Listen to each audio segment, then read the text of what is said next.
जब कोई पेशेंट हमारे पास स्नेक बाइट का आता है तो उसको हम कैसे पहचानते हैं, क्योंकि इफेक्टेड पार्ट पे जहाँ से उसको स्नेक ने बाइट किया होता है वहाँ पे दो फंक दिखाई देते हैं, दो फंक दिखाई देते हैं, एक्टिव ब्लीडिंग दिखाई देती है।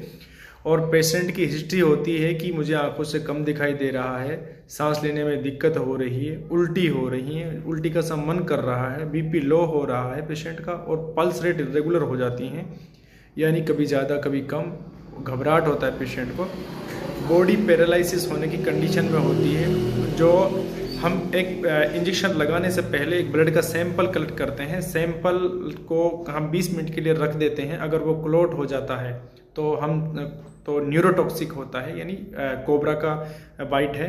और अगर वो जो ब्लड सैंपल लिया है वो क्लॉट नहीं हो रहा है तो हमको लग जाता है कि वाइपर एक स्नैक होता है उसने बाइट किया है, ये हीमोटॉक्सिक होता है, यानी कि वो जो बॉडी की वेंस एंड आर्टरी होती हैं उसके अंदर इफेक्ट करता है और वो जो ब्लड है उसका क्लॉट नहीं हो पाते हैं। तो उस कंडीशन में हमें इमीडिएटली पेशेंट को एडमिट करना है। इफेक्टेड पार्ट पे स्वेलिंग आ जाएगी, रेडनेस होगा और पेन होगा, और पेशेंट नोज़िया वोमिटिंग करेगा, उल्टी करेगा, और बीपी लो होगा पेशेंट का।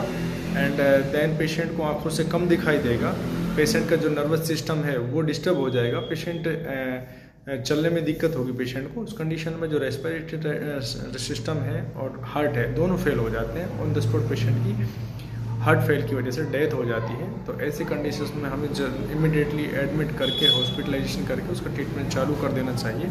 एंटी स्नेक वेनम उसमें डाला जाता है इंजेक्शन, तो उसको न्यूट्रलाइज कर देता है उसको पॉइजन को, और पेशेंट बहुत जल्दी रिकवर हो जाता है। तो हमें कभी उजाड़ पहुँचाने के पास